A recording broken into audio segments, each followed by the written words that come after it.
Hello, everyone, and welcome to this webinar on lead and spices, alternative medicines, and ceremonial powders.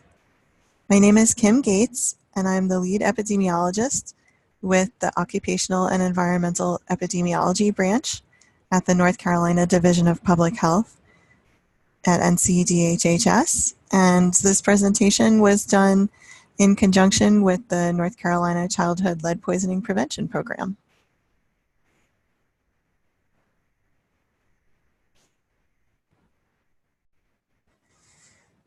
So spices are something that interests almost everyone because almost everyone loves to eat spices. They add lots of color and flavor and good smells to our meals. They have also been used for thousands of years, both in food and also for medicinal purposes. So they have great historical and cultural significance.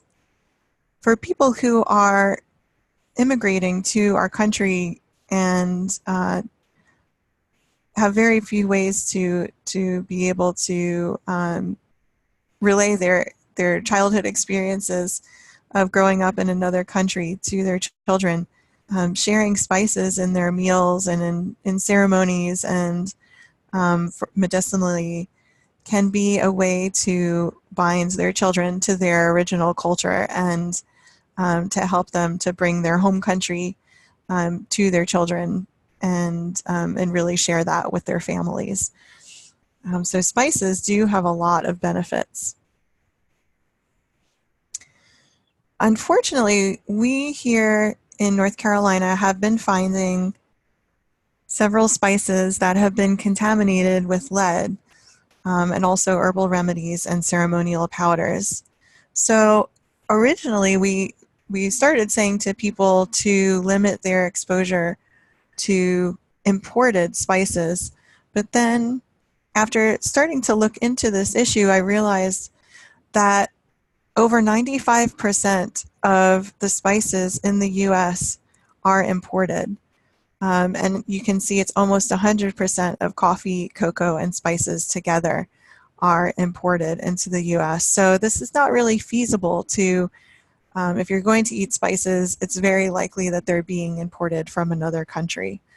So we wanted to look into this situation further and see what's some advice that we can give to people.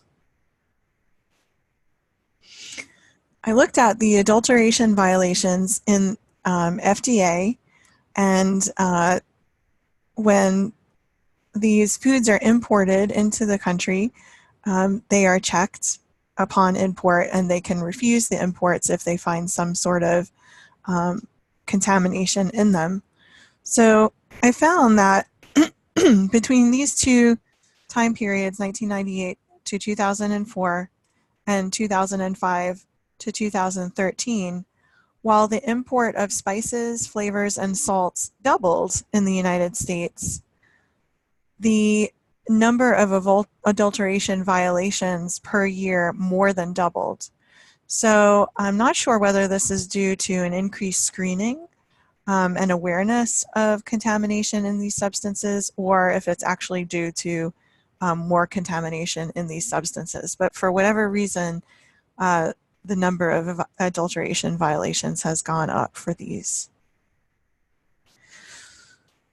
So this led me to ask, why are some herbs and spices contaminated? Because they're meant to be eaten. They're meant to be ingested. So I found there are several ways along the food chain, which our food chain is a very long food chain from the time that a food is grown to the time that it gets to you.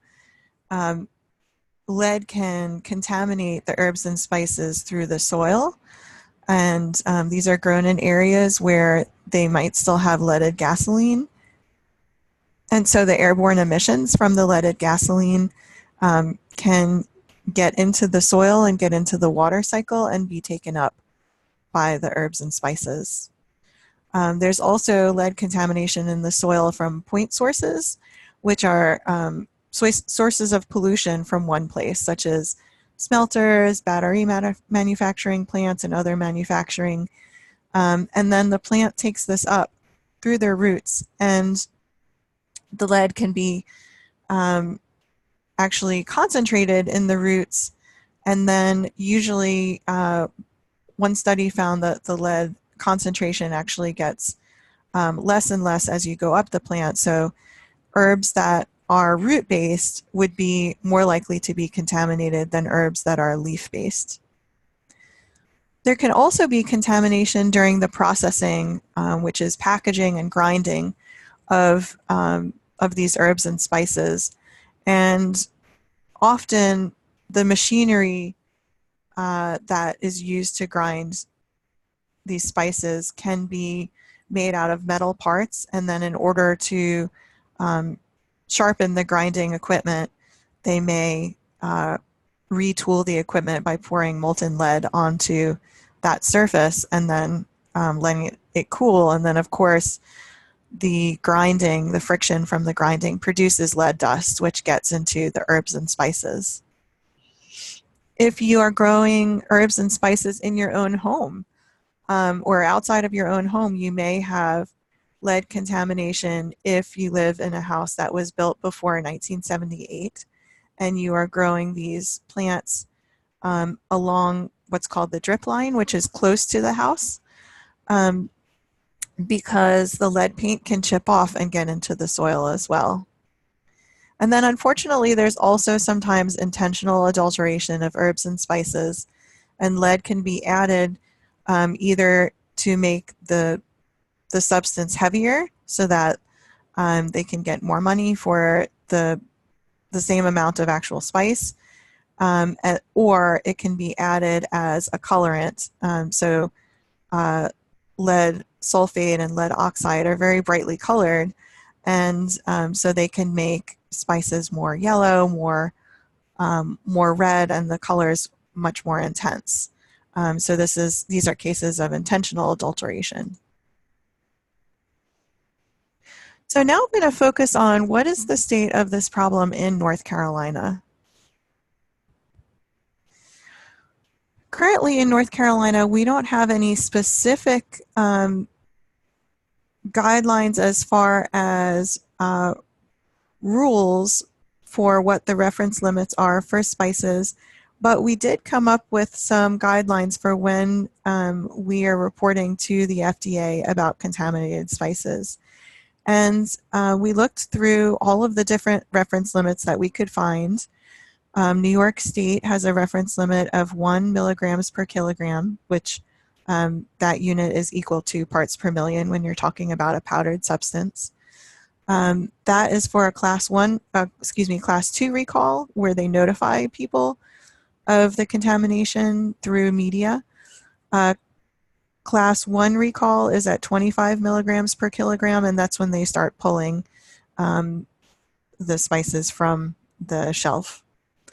The World Health Organization set a reference limit of 2 milligrams per kilogram for salts, which is, I guess, kind of comparable. And so the FDA also recently lowered its maximum daily intake for children from all foods together.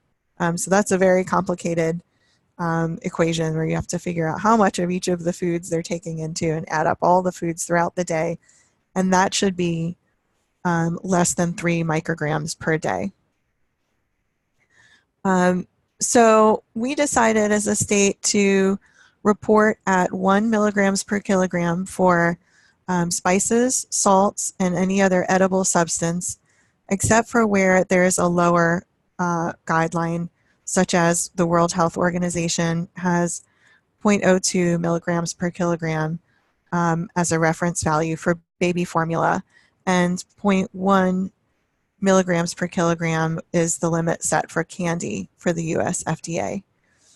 Cosmetics, since they're not meant for ingestion, we'll be reporting at 10 milligrams per kilogram for any cosmetics.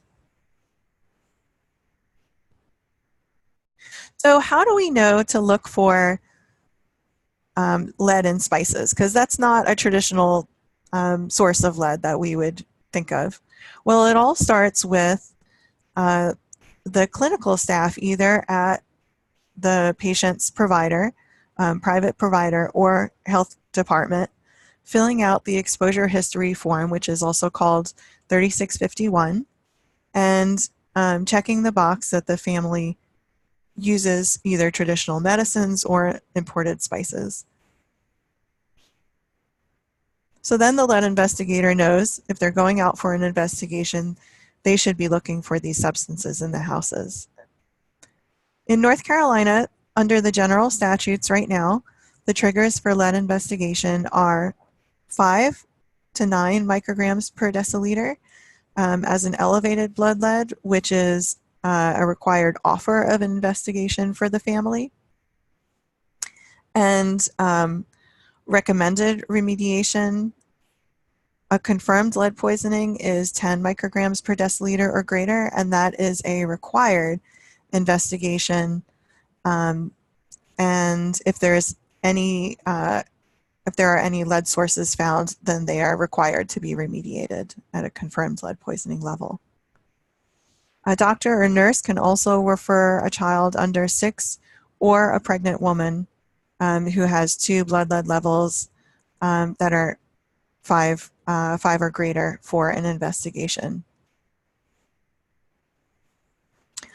So when the environmental health specialist goes out and does an investigation for EBLs, elevated blood lead levels, or confirmed lead poisoning cases, they do a second interview with the parents, because this is very important, because you may get different answers depending on whether you speak to mom or dad or grandma or an aunt. And they do a sketch of the residence. They do XRF, which is X-ray fluorescence readings. And this tells you how much lead is in a solid substance. And they also take environmental samples of water, soil, dust, and also any kind of food samples.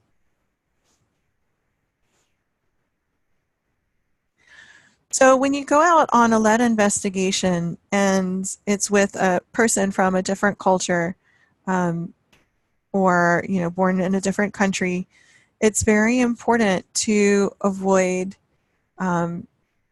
to listen with an open mind and avoid judging religious or cultural beliefs, because you're both there for the same reason. You want to find out what the source of lead is and help their child. And it's very important to ask the parent, what do they think is the source of lead? Because often they have an idea. Show empathy with them, and again, most importantly, listen. So I went through all of the data for the recent time periods of investigations and found that in investigations where these lead and spices contaminations were found, 71% were homes or apartments built after 1978.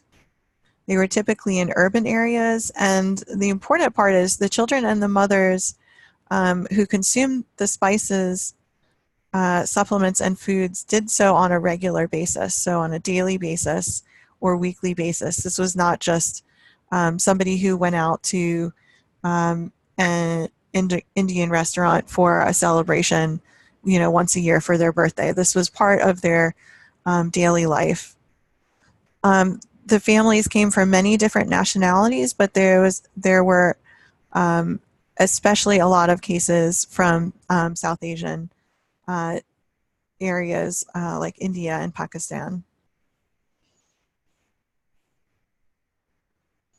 So these are the locations of the lead investigation sites in North Carolina that had product sampling. So you can see this forms kind of a crescent, and it's a lot of course, population centers, which is what we might expect. And so this is also an area with a large population of Asian Americans. And between 2000 and 2010, our population of Asian Americans grew in North Carolina by 85%. So this is kind of an emerging issue. So this is probably why we weren't coming across this issue in large numbers in the past. So I went through the lead investigation data between 2011 and 2018.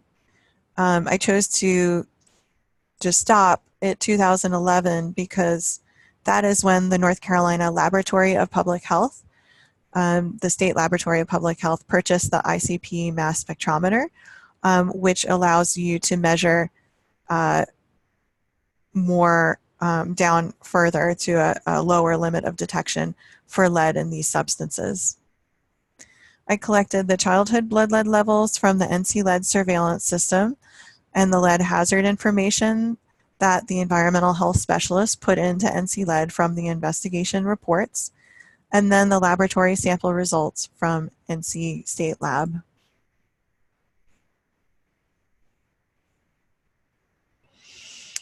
I do have a publication in the CDC's Morbidity and Mortality Weekly Report on my findings of this issue, and so you can actually look at this online by going to this link. But basically, in short, the highest average lead levels were for non-food items in kumkum, sindoor, and surma. And kumkum is a ceremonial powder that is very brightly colored, and I'll show you a picture a little later. Sindoor is another brightly colored powder, another word for a brightly colored powder that's used in a more cosmetic sense. So that's typically the red powder that you'll see on the part of women's hair, and then on the forehead as well. And surma is a black substance that's often put around the eyes of women and children to ward off evil spirits. As far as edible items, the highest lead levels were from a saffron supplement, Belguti cassaria, which we will talk about a little bit later, and turmeric. We had lots of samples of turmeric, and on average, turmeric had the highest lead levels. And you can see a picture of turmeric here. It's very brightly colored, and so it's probably it's also a root, so it's probably the most likely to have contamination for those two reasons. One, because it's a root, and two, because people expect it to be brightly colored. So the takeaway messages were that we found more than 1/4 of the spices, herbal remedies, and ceremonial powders that we sampled contained more than or equal to 1 milligram per kilogram of lead. Among the 61 kids that were included in this report, the average screening or initial blood lead test was 17 micrograms per deciliter, and the average diagnostic blood lead level, which is the one which is typically more accurate because it's a venous sample often, that was 15.2 micrograms per deciliter. In 7 of the 59 properties, spices, herbal remedies, and ceremonial powders were the only identified lead hazards. So in the other ones, there were other lead hazards found alongside of these spices and herbal remedies and ceremonial powders. So these may be an important source of chronic lead exposure for children. And this is just a table kind of illustrating some of the other food items that we found with an average of greater than or equal to 1 milligram per kilogram of lead. And just some I would like to call out: the chili powder, red pepper, a very common one. We were very surprised to find 2 samples of baby cereal that had over 1 milligram per kilogram of lead. We did find some candy that exceeded the levels of lead that were set by the FDA. Also, as you can see, again, turmeric, cumin, and coriander were ones that we had lots of samples from, and we did have a high mean levels of lead. Now I'm going to talk about a couple different case studies. One is of turmeric from India that was grown near the border of Nepal, with probably the most trusted source you could ever think of. It was actually the grandmother growing this for the family. But she was crushing the root in the metal container with a hammer, so kind of a mortar and pestle, but a metal container and a hammer. And this was done after she dried it in the sun. And unfortunately, this turmeric was found to be contaminated with 890 milligrams per kilogram of lead, and the entire family ended up being poisoned. And it was, of course, found that the metal container contained a very high percentage of lead in it, and the family was eating it on everything. Ground cloves can also be a source of lead. We did find one sample that had 23 milligrams per kilogram from an Indian store that was actually purchased locally in the U.S. This is one that is often consumed also medicinally for digestive problems and used to treat morning sickness along with ginseng. The cinnamon case was one that was very surprising. It was cinnamon found with 2.5 milligrams per kilogram of lead. And the child was eating it every day on sweet potatoes, oatmeal, mashed bananas for 6 months to, make everything taste better. And ate it, several times a week. And unfortunately, the child was found to be lead poisoned with a blood lead level confirmed at 20 micrograms per deciliter. And the cinnamon was actually purchased in the United States at one of the grocery stores that is a large grocery store. So we were able to notify the FDA about this. And, for the lead investigator, it was a good lesson because it was actually it was a Caucasian child, and that was the only source after taking over 80 XRF samples. That was the only source and other samples that was found to contain lead at the house that the child had ingested. These are some chilies. We've found varying levels of lead in chili in both fresh and dry, and also chili powder. Kabsa spice is a spice mix that comes from Egypt, and this was found to have 19 milligrams per kilogram of lead, and it's used to make this delicious pilaf dish. Stone flour is one that has lots of different names depending on the cultural background of the person who's using it. It can also be called dagad ful, puta, kalpasi, rati pachi, kalupachi, and selayam. It's a lichen used to flavor and thicken meals, and this sample was found to have 37.5 milligrams per kilogram of lead. And unfortunately, lichen, they are really good environmental indicators of pollution in the area because, as you may have seen them on trees, they absorb all of the pollutants from the air, and so this sample was likely contaminated from air pollution with lead. And this is a list of some non-food substances. So these are things that are some of them are not meant to be eaten. Others are medicinal, such as the Balguti cassaria, which so is meant to be ingested. You can see the ones, again, that I talked about before that had the highest were the kumkum and the sindoor and the saffron. So now I'm going to talk a little bit about alternative medicines. Some of these are Ayurvedic medicines, which is a type of traditional medicine that's used in India under the guidance of a Veda or a practitioner.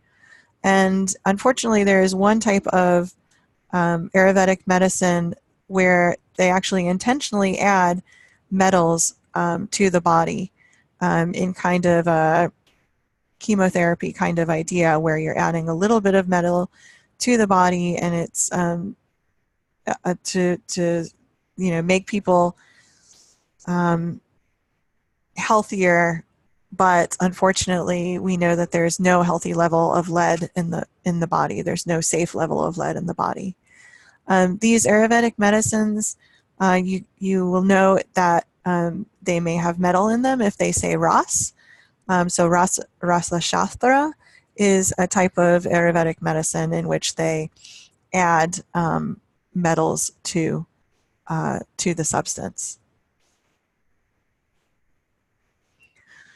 Mohat ceremonial herbal drink is one drink that we found where a woman from Egypt was drinking this during pregnancy and breastfeeding, both to aid in digestion and also to increase her milk supply.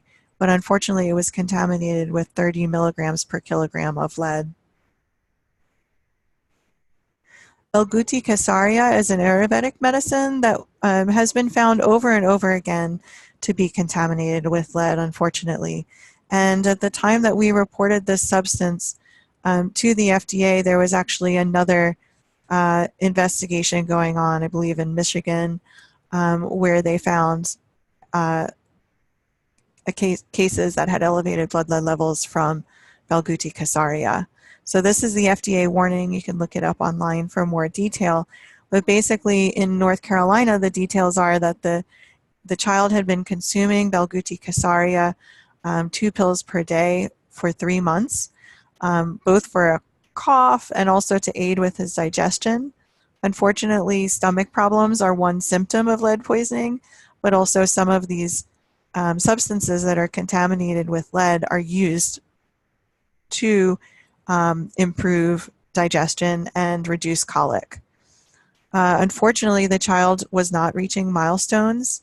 The child was about 1 year old and was not speaking, was not walking or anything like that.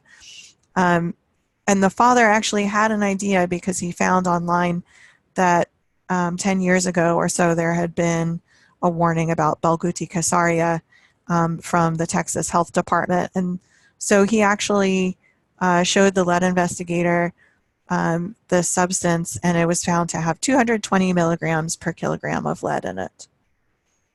And when the child stopped taking the substance, then the child did start reaching their milestones, and the blood lead level went down very quickly. Asafoetida powder is another one that is used to aid digestion and for colic relief. It's powder from the ground up giant fennel, and this is 2 ways that it can come. It was found with a little bit of lead contamination in it.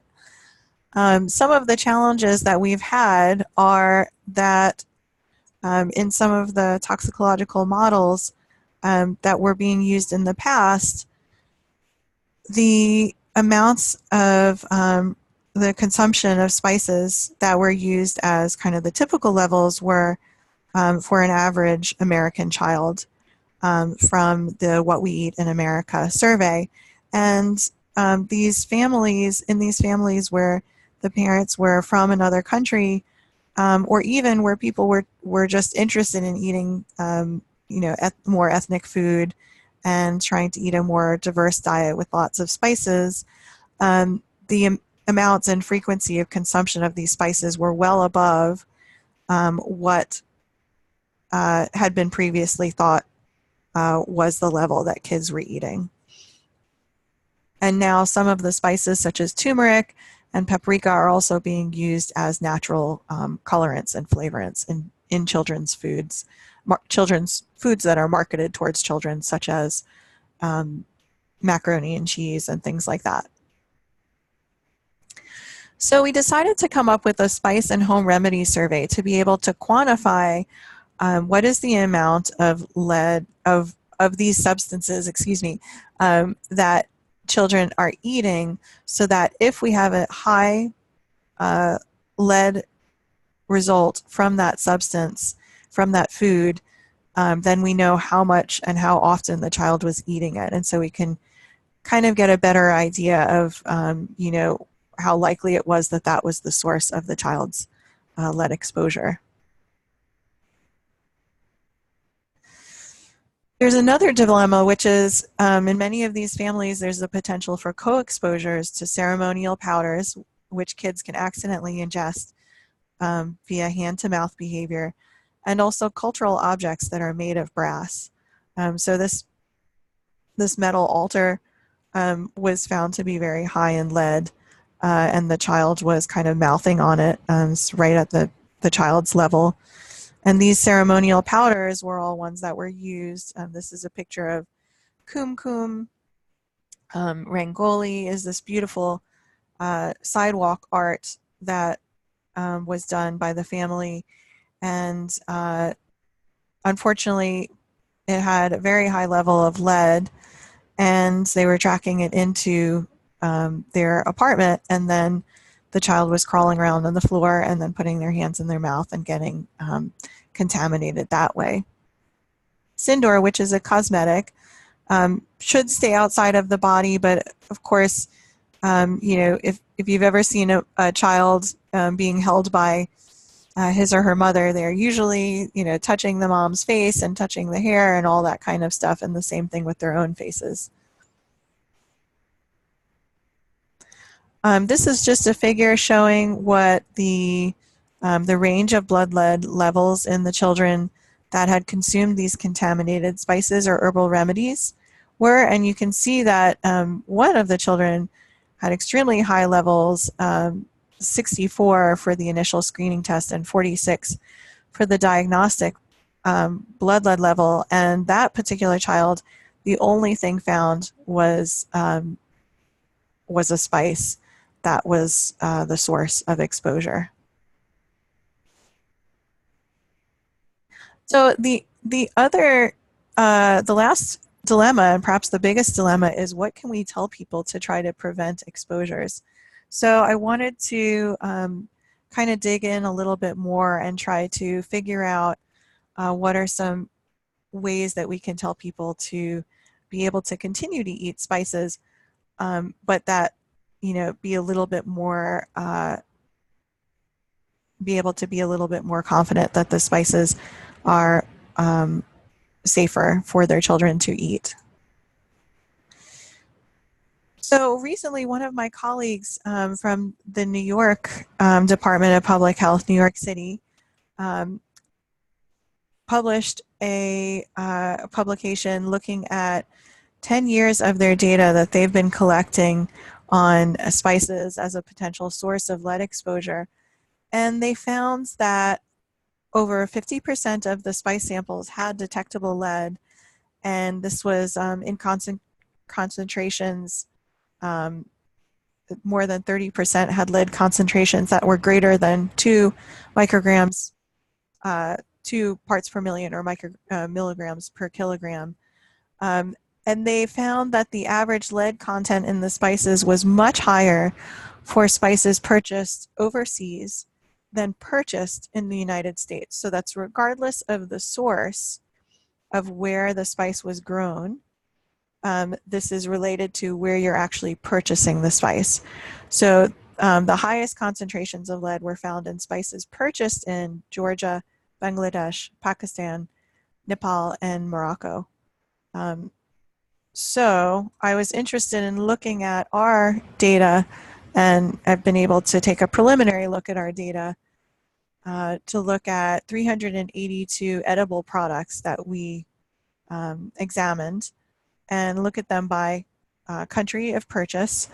And I found that in general, the ones that were purchased from India had a much higher level of lead contamination, on the order of magnitude of 1,000 times the ones that were purchased in the United States. And this is just the same graph, but log transformed, not with the natural log function, so that you can just kind of see the spread, that there are some from the United States that had some contamination, and also ones that were purchased in India that had lower levels of lead, But in general, the ones with the very high levels of lead were purchased in India and purchased abroad versus ones that were purchased in the United States. So the takeaway message here between the previous publication and our preliminary analysis is that it looks like spices and teas purchased in India are more likely than those purchased from the United States to have lead levels in the range of 100 milligrams per kilogram of lead or more. So instead of traveling to another country and purchasing spices there in a bazaar or something like that where it is not being tested and regulated, it is much safer to purchase them in the United States where they have a chance of going through the FDA's import screening and being sent back if they have high levels of contamination. So some of the things that the North Carolina Childhood Lead Poisoning Prevention Program have done, we have created the Spice and Herbal Remedies Survey, brochures and other educational materials. We created some standard procedures for lead investigators in North Carolina as guidance. And we now have a system of alerts in the NC Lead surveillance system that lets us know when edible sources such as spices and herbal remedies have been found to have lead contamination.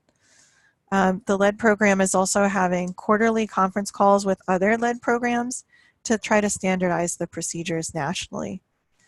And our partners at the UNC Institute of the Environment created this wonderful lead sources library, which has pictures and a little bit of information about each of the types of spices. If you don't know what a spice is and what it's used for, you can click on the picture and find out more information.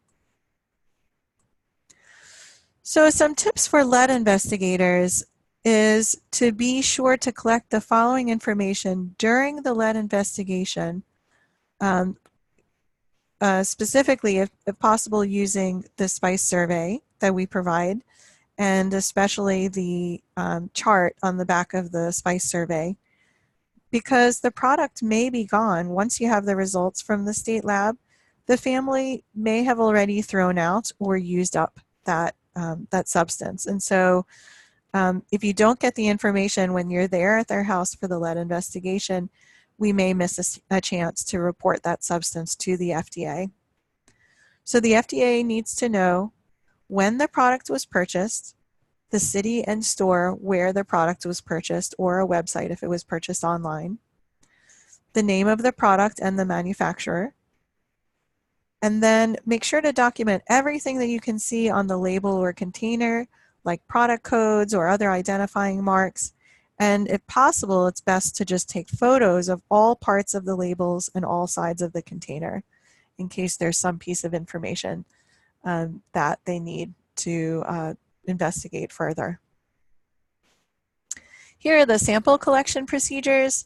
And if you have any questions about these, you can contact Cindy Price at the North Carolina State Lab. So you collect at least 5 to 10 grams for retesting if necessary, and that's about filling up one of the tubes for powder.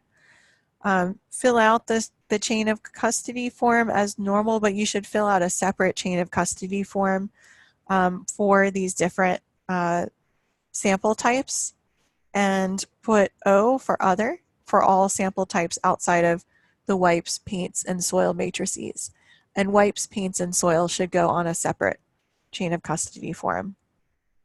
Make sure you put the name of the spice or substance in the sample description as well, so that we know which sample result goes with which spice. What they're going to do at the state lab is they're going to do an initial screening by ICP mass spectrometer. Excuse me, that should be, let's see.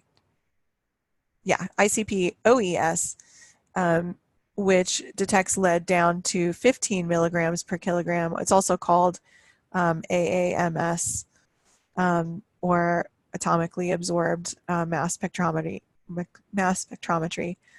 Then the second run, they are able to do the ICP mass spectrometer, which detects lead down to 1 milligrams per kilogram and sometimes less. With food substances, it's kind of hard because there may be other metals and vitamins and minerals in the substance that are interfering with the ability of the mass spectrometer to read lead down below 1 milligram per kilogram, but they'll get down as far as they can. If you receive the sample result back with less than 15 milligrams per kilogram and no other note that they're going to rerun the sample, please contact the lab. That would be, again, Cindy Price in the environmental lab. When you get the initial information from either calling the parents on the phone or looking at the environmental history form, if you see that there's a possibility that there's a hazard from traditional medicine or spices, please make sure to go into NC Lead and record this in the non-paint, non-property hazards, and that's under the child side of NC Lead. And then once you get the sample results back from the state lab, go back over to the non-property hazards question package in the child side of NC Lead and click on the appropriate box for whether it was spices or traditional medicine under the definite non-property lead sources. And then the epidemiologist in the lead program will go through and review the exposure and determine if we can report it to the FDA. And there is an alert, and it looks like this in one of the workflows for the epidemiologist. So the next step for the lead program is to revise the dietary survey based on feedback that we got from lead investigators. They're going to continue to monitor the data on new sources found and continue to report to the FDA. We have a bunch of resources for you, including the survey in both English and Spanish, the image library that we talked about before, and then some lead poisoning prevention brochures specific to lead and spices. And then also Orange County, North Carolina, has also taken these lead and spices brochures, and their communications person has done a wonderful job of revamping the brochures. And so I would highly encourage you to look on their website as well for brochures to hand out. Some federal resources are import alerts from the Food and Drug Administration. You can actually sign up to receive these alerts and recalls in your email. There is some guidance on lead in food and foodwares, like plates and cups, and dietary supplements on the FDA's website, and they've also recently formed a toxic element working group. Also, the Consumer Product Safety Commission every once in a while will have information, especially on cosmetics and some of the ceremonial powders.